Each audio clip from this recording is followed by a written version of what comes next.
I've never seen any of those movies about chainsaw murders, or The Towering Inferno, or Independence Day 1 or 2. I don't have, when I watch a movie, especially on a big screen, I lose the distance between myself and the story. And consequently, those movies, pardon the phrase, but those movies scare me shitless. I'm absolutely terrified, because I grew up in a time when we were convinced of the inevitability of catastrophic nuclear war. I grew up in the duck and cover generation. In kindergarten, I remember the air raid drills out in the halls, and they're covering, ducking and covering, as if that was going to do us any good.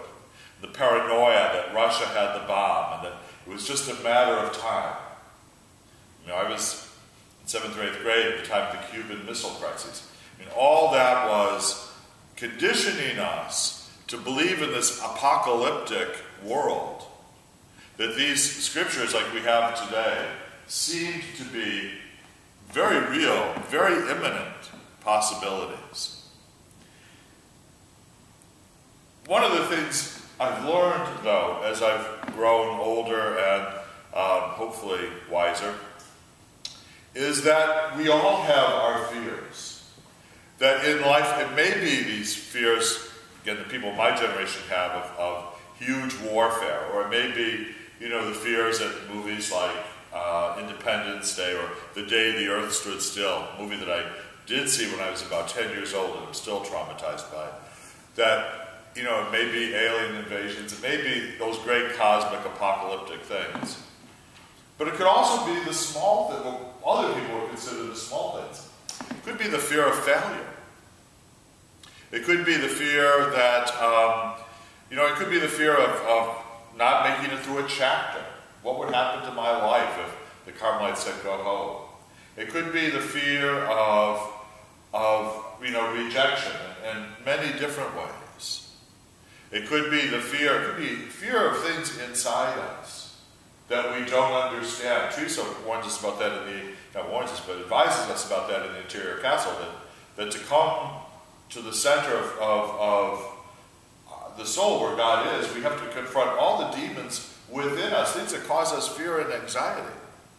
This is all part of life.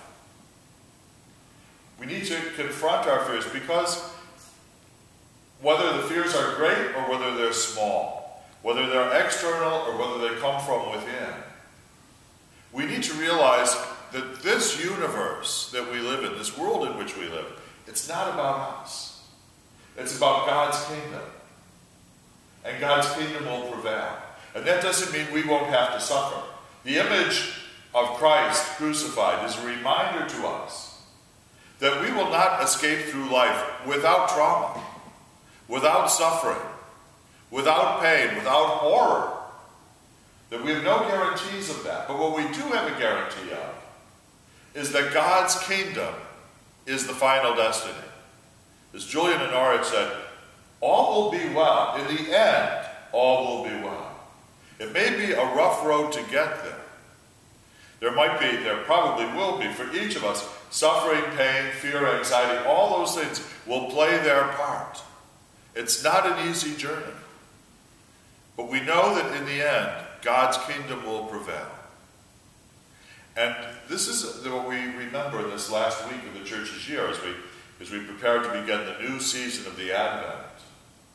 This time in which we commemorate the coming of Christ and the coming of this kingdom, is that it will come at the price of suffering, of pain, of fear, of anxiety.